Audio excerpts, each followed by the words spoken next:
లేస్తే చంద్రబాబు నాయుడు గారు, కూటమి నాయకులు అందరూ అంటారు జగన్ గారు భయపడి అసెంబ్లీకి రావట్లేదు అంటారు. నిజంగా మీకు ధైర్యం ఉంటే పెద్దిరెడ్డి గారిని చూస్తే ఎందుకంత భయం? వారు చైర్మన్గా వేస్తే వారిని రాకుండా అడ్డుకోవాలని ఎందుకు ఇన్ని కుతంత్రాలు? ఎందుకు పియూసీ మెంబర్గా వేసినటువంటి చంద్రశేఖర్ మీద కేసులు పెట్టారు? ఎందుకు చంద్రశేఖర్ని చూస్తే చంద్రబాబు నాయుడు గారి కుమారుడికి భయం వేస్తుంది? ఎందుకు ఇన్ని కేసులు పెడుతున్నారు? 3 కమిటీలకు సంబంధించినటువంటి సభ్యులలో ఒక్క సభ్యుడిని కూడా ప్రతిపక్షం నుంచి ఎన్నుకోకుండా మీ అధికార కూటమిలోని సభ్యులనే ఎన్నుకున్నారు అంటే స్పష్టంగా ఈ కూటమి ఆర్థిక ఖజానాని కొట్టేయడానికి అనేటటువంటి అనుమానం ప్రతి ఒక్క పౌరుడికి కలుగుతుంది. పర్యవేక్షించాల్సినటువంటి వ్యవస్థని నిర్వీర్యం చేయడం ద్వారా మీ యొక్క తప్పుల్ని ఎండగట్టేటటువంటి అవకాశం లేకుండా చేస్తున్నారు. నిజంగా చాలా దేశాలు కూడా ఈరోజు కూడా కెనడా, ఆస్ట్రేలియా, యూకే, అంతెందుకు పాకిస్తాన్లో కూడా ప్రతిపక్షం నుంచే పిఎస్సి సభ్యుడు చైర్మన్గా ఎన్నుకుంటారు. ఎందుకు ఈ ప్రక్రియని వారు ఎన్నుకుంటారంటే ప్రశ్నించేటటువంటి గొంతు ప్రజల పక్షం నుంచి ఉండాలి. ప్రజాపద్దుల కమిటీ ఇది, పేరులోనే ప్రజలు ఉన్నారు దీనిలో. ఇవాళ మీరు ఆ పేరులో ఉన్నటువంటి ప్రజల్ని దూరం చేస్తున్నారు ఈ కమిటీకి. పక్కనున్నటువంటి బంగ్లాదేశ్లో కూడా ఇదే వ్యవహారం నడిచేది. రీసెంట్గా తాలిబాన్లు ఎప్పుడైతే రూలింగ్లోకి వచ్చారో, తాలిబాన్లు వచ్చిన తర్వాత మాత్రమే వారి యొక్క పిఎస్సిని ప్రతిపక్షానికి ఇవ్వడం మానేశారు.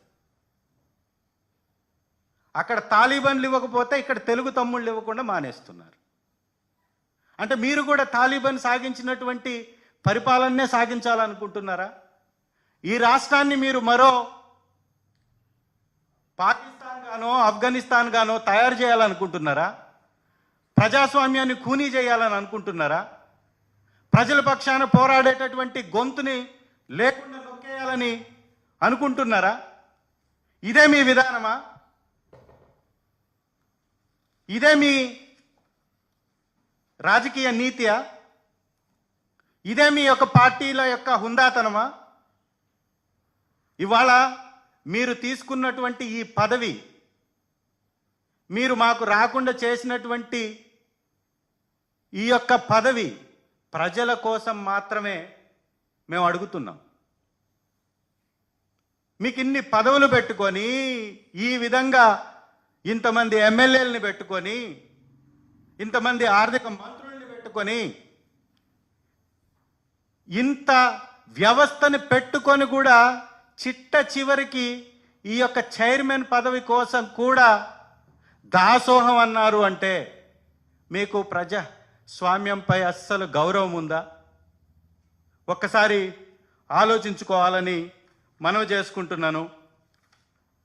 అన్నిటికంటే ఇంపార్టెంట్గా ఈ రాష్ట్రంలో సాగుతున్నటువంటి ఈ విధ్వంసాన్ని ప్రజలకి చేరవేయడం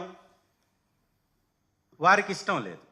ఇదంతటి కారణం, ఇవన్నీ చేయడానికి కారణం సంప్రదాయాలకి తిలోదకాలు ఇచ్చి, వ్యవస్థల్ని మేనేజ్ చేసి, వ్యవస్థల్లో ఉన్న వ్యక్తుల్ని మేనేజ్ చేసుకొని, మీడియా వ్యవస్థల మీద తొక్కివేసి అణచివేసేటటువంటి కార్యక్రమాలను తీసుకొని, సోషల్ యాక్టివిస్టుల మీద కేసులు పెట్టి, ప్రతిపక్ష ఎమ్మెల్యేల మీద కేసులు పెట్టి, ప్రతిపక్షంలో ఉన్నటువంటి అపోజిషన్ పార్టీ లీడర్లందరి మీద కూడా కేసులు పెట్టి ఇదంతా ఎందుకు చేస్తున్నారంటే కేవలం ఒకటి, ఈ రాష్ట్రంలో ఏ ఒక్క పథకాన్ని అమలుపరచడం ఇష్టమే లేదు. ఏ ఒక్క పథకాన్ని అమలుపరచడం ఇష్టమే లేదు. అమలు పరిచితే ఆర్థికంగా దోచుకునే అవకాశం ఉండదు. కాబట్టి ఆ వ్యవస్థలన్నింటినీ నిర్వీర్యం చేసేసి ఒక్క పథకాన్ని కూడా అమలు పరచకుండా ప్రజాధనాన్ని కొల్లగొట్టడానికి అనేటటువంటి అనుమానం ఈ రాష్ట్ర ప్రజలందరిలోనూ ఉంది అనేది మాత్రం స్పష్టంగా కనపడుతుంది. వీటన్నిటినీ ఒక్కసారి కానీ ఈ రాష్ట్ర ప్రజలు అర్థం చేసుకుంటే దళితులపై కూడా ఏ విధంగా దాడి జరుగుతుందో ఒక్కసారి గమనించాలి. దళితులపై, ముఖ్యంగా దళితుల్లో ఉన్నటువంటి నాయకులపై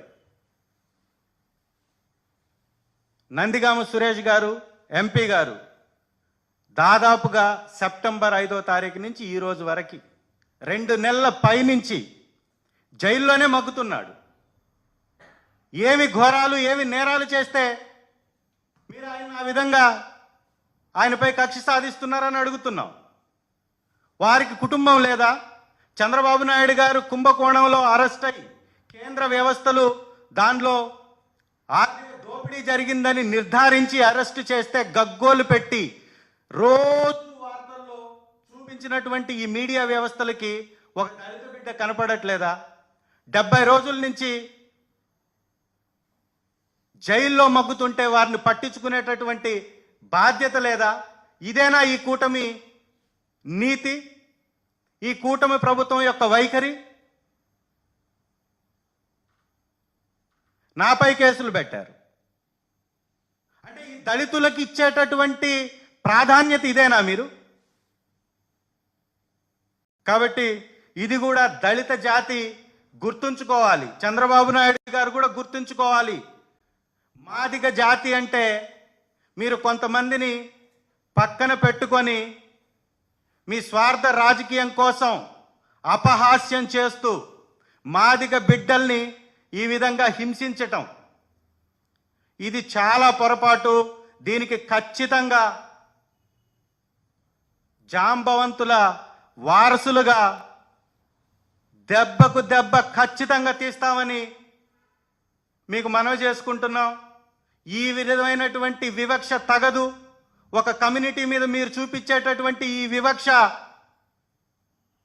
ప్రజాస్వామ్యంలో హర్షించదగ్గది కాదు అనేది కూడా మీకు మనవి చేసుకుంటున్నాను.